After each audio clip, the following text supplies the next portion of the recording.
Hello दोस्तों, स्वागत है आपका आपके अपने ही यूट्यूब चैनल उर्दू ज़बान की आवाज़ में। आज की वीडियो में हम उर्दू ज़बान की पैदाइश के मुख्तलिफ़ नज़रियात को देखेंगे और उर्दू ज़बान का आगाज़ व अर्तक़ा, उर्दू ज़बान की पैदाइश कैसे हुई, किन किन शायरों का नज़रियात क्या था, वो हम इस वीडियो में देखेंगे। तो उर्दू निसाब हिस्सा नज़म, आईने अदब, क्लास 12, राजस्थान बोर्ड 12, उर्दू 2021 तालिब व तालिब इल्म के लिए ये वीडियो बहुत हेल्पफुल होगी। आप इसको ज़रूर देखें और अपने जहन में उतारें और बार बार दोहराने की कोशिश करें, अभ्यास करते रहें। आई होप ये वीडियो आपके लिए फ़ायदेमंद होगी। आप हमारे चैनल पर नए हैं तो हमारे चैनल को लाइक करें, सब्सक्राइब करें, कमेंट करें, अपने दोस्तों में ज़्यादा से ज़्यादा शेयर करें। तो चलिए एक बार आप आवश्यक देखें। बोर्ड के विद्यार्थियों के लिए महत्वपूर्ण क्लास है, आप आवश्यक देखें। अगली वीडियो में हम और भी अच्छी वीडियो आपके लिए बना रहे हैं जो आपके लिए बहुत हेल्पफुल होगी।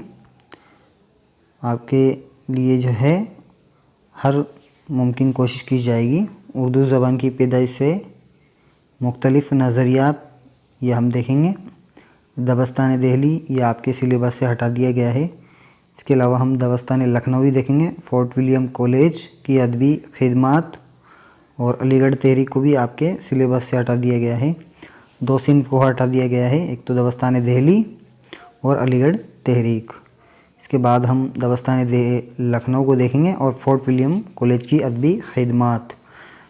2019 में उर्दू ज़बान की पैदाइश से मुतल्लिक नज़रियात आपके 6 नंबर का क्वेश्चन आया था, 6 नंबर का क्वेश्चन, और अथवा के अंदर था दबस्तान लखनऊ था। ये अथवा के अंदर दोनों में से 4 में से 2 आएंगे, एक क्वेश्चन में आएगा और एक अथवा में दिया जाएगा जो आपके 6 नंबर का क्वेश्चन आएगा। तो आप इसको बार बार देखें, बार बार अभ्यास करें। हम बहुत जल्द आपके लिए PDF वगैरह सब प्रोवाइड कराएंगे। आप कमेंट करें, आपको अगर PDF चाहिए, किसी तरह के नोट्स चाहिए, जो हमने वीडियो बनाई है अब तक सभी क्वेश्चनों की PDF आपको मिल जाएगी। आप हमारे चैनल को लाइक करें, सब्सक्राइब करें, बेल आइकन को प्रेस करें, जिससे हमारी लेटेस्ट वीडियो आपको मिलती रहे। तो चलिए शुरू करते हैं आज की वीडियो। उर्दू ज़बान का आगाज़ व अर्तक़ा ये भी हम देखेंगे। उर्दू ज़बान का आगाज़ व अर्तक़ा, उर्दू ज़बान का आगाज़ कैसे हुआ है ना, वो देखेंगे। दुनिया के हर समाज के लोग एक दूसरे तक अपनी बात ज़बान ही के ज़रिए पहुंचाते हैं। ज़रिए मतलब हम किसी बात को एक दूसरे तक पहुंचाने के लिए किसके ज़रिए पहुंचाते हैं? ज़बान के ज़रिए, भाषा के ज़रिए पहुंचाते हैं। इंसान की इसी बुनियादी जो बेसिक ज़रूरत के तहत दुनिया की तमाम ज़बानें वजूद में आई, मतलब चलन में आई। ज़बान जैसे जैसे तरक्की करती जाती है, मतलब ज़बान जैसे जैसे तरक्की करती है, दिन दोगुनी रात चौगुनी तरक्की करती है, उसका वैसा ही आगे चलन होता है। इसके काम का दायरा बड़ा हो जाता है, मतलब जैसे जैसे तरक्की जाएगी उसके काम का दायरा भी क्या है, बढ़ता जाएगा। आहिस्ता आहिस्ता इसमें बोलचाल से आगे लिखने पढ़ने का सिलसिला भी क्या है, शुरू होता है। और आगे जब यह तरक्की करती है, इसका चलन होता है, तो आहिस्ता आहिस्ता आगे लिखने पढ़ने का सिलसिला भी क्या है, शुरू होता है। और फिर इसके ज़रिए समाज में तालीमी इंतज़ाम मतलब व्यवस्था की जाती है। अदबी और दूसरे बहुत से अमूर को फ़रोग़ हासिल होता है, बहुत सी चीज़ों को फ़ायदा होता है। उर्दू में ज़बान के लिए एक लफ्ज़ है, जो उर्दू है उस ज़बान के लिए एक लफ्ज़ है लिसान। क्या है? लिसान। इसी से एक और लफ्ज़ बना है लिसानियात, है ना, लिसान और लिसानियात, जिसके मानी है ज़बान का इल्म, है ना साथियों। क्या मानी है? ज़बान का इल्म यानी ज्ञान, ज़बान का ज्ञान, भाषा का ज्ञान। लेकिन लिसानियत से मुराद किसी ज़बान पर गफ्तंगू यानी बातचीत, तहरीर और तकरीर यानी बातचीत और बोलने की महारत हासिल करना नहीं है, बल्कि इस ज़बान के बारे में ये दरियाफ्त करना है ये जानना है कि वह कैसे वजूद में आई, है ना। ज़बान कैसे वजूद में आई इसका हमें ध्यान रखना है। और क्यों क्रास ने तरक्की की मंजिल तय करते हुए, जो ज़बान है उसने तरक्की की मंजिल तय करते हुए एक बाकायदा ज़बान की शक्ल इख्तियार की, एक इख्तियार ज़बान की शक्ल इख्तियार की। ज़बान के बारे में इस तरह की खोज करने वाले को मलहरी लिसानियात कहा जाता है। जो ज़बान की खोज करता है, इजाद करता है, उसे मलहरी लिसानियात कहा जाता है। लिसानियात के माहिरों यानी जो ज़बान के जो लेखक हैं कहना है कि जिस तरह इंसानों के ख़ानदान होते हैं, मतलब जिस तरह इंसानों के ख़ानदान होते हैं उसी तरह ज़बानों के भी ख़ानदान हैं। इस एतबार से दुनिया की तमाम ज़बानों को 8 बड़े ख़ानदानों में तकसीम किया जाता है यानी बांटा जाता है। दुनिया की तमाम जो ज़बानों को 8 बड़े ख़ानदानों में तकसीम किया जाता है, बांटा जाता है। ज़बानों का सबसे बड़ा ख़ानदान हिंद यूरोपीय ख़ानदान है ना साथियों। जो ज़बान होती है उसका जो सबसे बड़ा ख़ानदान है हिंद यूरोपीय ख़ानदान है। इसी हिंद यूरोपीय ख़ानदान की एक शाखा हिंद आर्याई है। जो इसकी एक शाखा कौन सी होगी? हिंद आर्याई। हिंद आर्याई से आगे चलकर जदीद हिंद आर्याई ज़बानें वजूद में आई, जिनमें से एक उर्दू भी है ना, जिस पर विभिन्न ज़बानों का नज़रिया है ना। जो उर्दू है मुख्तलिफ ज़बानों का नज़रिया है, मतलब उर्दू अरबी और फिर फ़ारसी और फ़ारसी से उर्दू में आई। इसके मुख्तलिफ नज़रियात है। उर्दू में हिंदी भी है, इंग्लिश भी है, फ़ारसी, अरबी सभी के वर्ड्स मिलकर उर्दू का आगाज़ हुआ है। हर ज़बान की बुनियादी इकाई मतलब जो बेसिक इकाई इसकी आवाज़ों का निज़ाम होता है, जिनकी अदायगी हम अपने अज़ाए तकल्लुम से करते हैं। इसी को लिसानियत की असलाह में ज़बान का सूती निज़ाम कहते हैं। इसी सूती निज़ाम की बुनियाद पर, जिसे सूतियात भी कहा जाता है, लिसानियत के माहिर इस बात का फ़ैसला करते हैं कि कोई ज़बान अपने से पिछली किसी ज़बान से वजूद में आई है। उर्दू लिसानियत के इल्म को अगरचे बहुत बाद में फ़रोग़ हासिल हुआ, मतलब बहुत बाद में इसको तरक्की हुआ, लेकिन उर्दू ज़बान की इब्तिदा यानी शुरुआत मुताल्लिक़ क़ियास आर्यों का सिलसिला पहले ही शुरू हो चुका था। इस एतबार से उर्दू की इब्तिदा के बारे में जो मुख्तलिफ़ नज़रियात हमारे सामने आते हैं, उन्हें 2 ज़ुमरों में यानी 2 चीज़ों में बांटा जा सकता है। एक औलियन नज़रियात, जो पहला नज़रियात है जो गैर लिसानी बुनियादों पर वाज़ा किए गए हैं, और दूसरे बात के वह नज़रियात जिनके बुनियाद लिसानी सोच पर थी, और लिसानी सोच वाले यही साइंटिफिक नज़रियात उर्दू की इब्तिदा से मुताल्लिक़ हमारी सही रहनुमाई करते हैं। यहाँ इन नज़रियात का मुख्तसर खाका पेश किया जाता है। अब हम उर्दू की इब्तिदा से मुताल्लिक़ औलियन नज़रियात मतलब पहला नज़रिया देखते हैं। उर्दू की इब्तिदा से मुताल्लिक़ पहला नज़रिया है मोहम्मद हुसैन आज़ाद ने पेश किया। इनका कौल बहुत मशहूर है, जो इनका कथन है बहुत मशहूर है। इतनी बात तो हर शख्स जानता है कि उर्दू ब्रज भाषा से निकली है ना। मोहम्मद हुसैन आज़ाद का जो कथन है उर्दू ब्रज भाषा से निकली है। आपसे पूछ लिया जाए उर्दू ब्रज भाषा से, उर्दू किस भाषा से निकली है, तो ब्रज भाषा से, है ना। और किसका नज़रिया था ये? मोहम्मद हुसैन आज़ाद का। प्रोफेसर महमूद शिरानी ने बाज़ शवाहिद की बुनियाद पर यह साबित करने की कोशिश की है कि उर्दू पंजाब से निकली है। उर्दू पंजाब से निकली है, किसका नज़रिया था? प्रोफेसर महमूद शिरानी का। इसके आगे देखते हैं मौलाना सैयद सुलेमान नदवी, इनका है, इन्होंने क्या कौल दिया है, इनका क्या कथन है कि उर्दू सिंध से निकली है ना।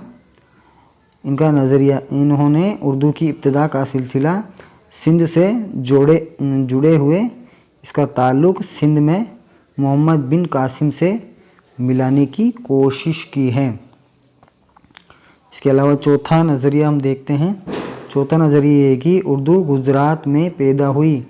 इसका एक सबब तो ये बताया जाता है कि गुजरात एक ज़माने में सूफ़ियों का मरकज़ था, है ना, सूफ़ियों का मरकज़ था गुजरात। और दूसरा ये कि गुजरात के सूफ़ियों के अक़वाल में उर्दू के नमूने मिलते हैं। पांचवा देखते हैं उर्दू की इब्तिदा से मुताल्लिक़ पांचवा जो नज़रिया ये है कि उर्दू दक्कन में पैदा हुई। ये नज़रिया डॉक्टर नासिर अलादीन हाशमी का है। अलादीन खिलजी के दक्कन पर हमले के 100 साल बाद मोहम्मद बिन तुगलक ने अपना पाया तख्त दिल्ली से दौलताबाद मुंतकिल किया, है ना। जो थे मोहम्मद बिन दक्कन के हमले के 100 साल, है ना, 100 साल बाद मोहम्मद बिन तुगलक ने जो अपना तख्ता था, जो अपनी राजधानी थी, दिल्ली से दौलताबाद मुंतकिल किया, ट्रांसफ़र किया। इसके बाद इसके तहज़ीबी और लिसानी असरात दक्कन की ज़बान में भी मरतब हुए हैं, मतलब दक्कन की ज़बान में भी बोले जाते हैं। इसी तरह एक रूप दक्कनी उर्दू का सामने आया है। हमने इसमें देखा विभिन्न शायरों के नज़रियात थे। मोहम्मद हुसैन आज़ाद हुआ, है ना, सैयद सुलेमान नदवी हुए, प्रोफेसर महमूद शिरानी हुए, है ना, मोहम्मद बिन कासिम से सिंध का ताल्लुक़ इन्होंने बताया है, मौलाना सैयद सुलेमान ने। इसके आगे हम देखते हैं उर्दू की इब्तिदा से मुताल्लिक़ लिसानियाती नज़रियात, है ना। तारीख़ी लिसानियात की बुनियाद पर जिन माहिरीन ने उर्दू की इब्तिदा से मुताल्लिक़ नज़रियात पेश किए हैं, इनमें डॉक्टर मही अलादीन कादरी ज़ोर, प्रोफेसर मशहूद हुसैन खां, डॉक्टर शौकत सजवारी और सोहेल बुखारी काबिल ज़िक्र हैं। ये तमाम लोग उर्दू के आगाज़ के मसले को खड़ी बोली के आगाज़ का मसला मानते हैं, मतलब उर्दू खड़ी भाषा से निकली है, खड़ी बोली से निकली है। इस सिलसिले में डॉक्टर ज्ञान चंद जैन ने इस बात पर जोर दिया है कि हमें उर्दू की इब्तिदा और आगाज़ के मसले को अदब या सियासत यानी राजनीति के नज़रिए से नहीं बल्कि खालिस लिसानियात नुक्ते नज़र से देखना चाहिए, मतलब इंसानी नज़रिए से देखना चाहिए, सियासती नज़रिए से नहीं देखना चाहिए। वह लिखते हैं कि उर्दू से क्या मुराद है, उर्दू हिंदी और खड़ी बोली में क्या ताल्लुक़ है, क्या संबंध है। तो क्या संबंध है, हिंद आर्याई, मतलब ये हिंदुस्तान की ज़बान है, के दो सबसे बड़े माहिरीन ग्रीसन और सेंती चटर्जी हैं। दोनों ने एक ज़बान मगरबी हिंदी करार दी, है ना, जो क्रास की 5 बोलियां मानी हैं। उन्होंने कितनी बोलियां मानी हैं, 5 बोलियां मानी हैं। एक है बांगड़ी व बांगड़ी या हरियाणवी, दूसरी है खड़ी बोली, तीसरी बताई इन्होंने ब्रज, चौथी बताई बंदेली और चौथी बताई कौन सी, कन्नौजी या कन्नड़। उर्दू के आगाज़ की तलाश खड़ी बोली के आगाज़ की तलाश है या खड़ी बोली के उर्दू रूप की। किसी ज़बान के बुनियादी अनासर में ये 6 चीज़ें शामिल होती हैं, है ना। कौन कौन सी चीज़ें हैं, बुनियादी अफ़ाल, है ना, बुनियादी जो अफ़ाल होते हैं जैसे आना, जाना, खाना, पीना, सोना, जागना वगैरह, ये बुनियादी अफ़ाल हो गए, है ना। इसके बाद है बुनियादी सरफ़ी क़वाइद यानी ग्रामर, इसमें ज़मीर की तारीफ़, है ना, तारीफ़ी शक्लें जिनसे ज़माना मतलब होता है टेंस, माजी का मतलब होता है भूतकाल, है ना, हाल का मतलब होता है वर्तमान काल, और मुस्तकबिल का मतलब होता है भविष्य काल। तज़कीर व तानीत और वाहिद जमा का इजहार होता है बुनियादी सर्फी कवायद के अंदर, यानी कवायद का मतलब होता है साथियों ग्रामर, इनके अंदर इनका ताल्लुक़ होता है। बुनियादी ज़मीर में क्या हो जाएगा, जैसे हम, तुम, आप, वह, किस, जिस वगैरह हैं। बुनियादी अहादिद होता है मसला 1 2 3 4 10 12 वगैरह। बुनियादी रिश्ते मसलन माँ बाप, भाई बहन, बेटा बेटी, नाना नानी वगैरह। ये जो मसाइल हैं इनके बारे में बताया गया है। अब ये छठा हम देखते हैं, बुनियादी एज़ाए, है ना, जिस्मानी हो गए, जिस्मानी मतलब आँख होगी, कान हो गया, नाक होगी, मुंह होगी, हाथ हो गए, पाँव हो गए वगैरह। ये जिस्मानी अज़ाएँ हैं। ज्ञानचंद जैन के मुताबिक ये बुनियादी अनासर खड़ी बोली और उर्दू को एक गर्दानते हैं, मतलब एक मानते हैं। आपको मालूम है कि उर्दू एक हिंद आरियाई ज़बान है ना। हम हिंद आरियाई ज़बान के मुख्तलिफ़ अदवार से होते हुए उर्दू के आगाज़ तक किस तरह पहुँचते हैं, इस बात को समझाने के लिए ज़ेल में उर्दू का सजरा पेश किया जाता है, एक नमूना पेश किया जाता है ना। उर्दू ज़बान के खत व खाल 12वीं सदी के आखिर में और 13वीं सदी के शुरुआत में बनने शुरू हुए, है ना। उर्दू ज़बान के जो खत व खाल है 12वीं सदी के तो आखिर में और 13वीं सदी के शुरू में शुरू हुए। उर्दू हिंदुस्तान का बहुत बड़ा लिसानी वर्ष है, यानी महत्वपूर्ण वर्ष है। इसे हिंदू, मुस्लिम, सिख, ईसाई, पारसी, बुद्ध, जैन सब के मेलजोल से फ़रोग हासिल हुआ, मतलब इनकी मदद से ये बुलंदी पर पहुंची। खालिस निशानियती नुक्ते नज़र से ये एक आरियाई ज़बान है जिसकी साख्त हिंदुस्तानी है। इसमें यूँ तो ईरानी, अरबी, अंग्रेज़ी, पुर्तगाली और फ़्रांसीसी ज़बानों के असरात भी हैं। मतलब उर्दू ज़बान पर मुख्तलिफ़ ज़बानों के असरात हैं, मतलब इनसे मिली जुल कर उर्दू ज़बान का बनी है। लेकिन फ़ारसी, अरबी, अंग्रेज़ी और हिंदी ज़बान की इलाकाई ज़बानों के असरात इसमें ज़्यादा हैं, है ना।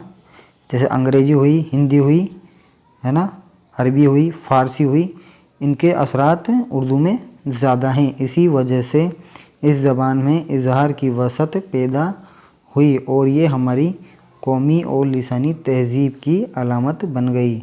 मतलब इन सभी ज़बानों के असरात उर्दू ज़बान में पाए जाते हैं और इनके मेलजोल से एक ज़बान बनी जिसका नाम उर्दू ज़बान है। उर्दू में हिंदुस्तान के तमाम मज़ाहिब, मतलब तमाम धर्मों से मुतालिक बड़े मकदार में लिटरेचर होता है, साहित्य मौजूद है।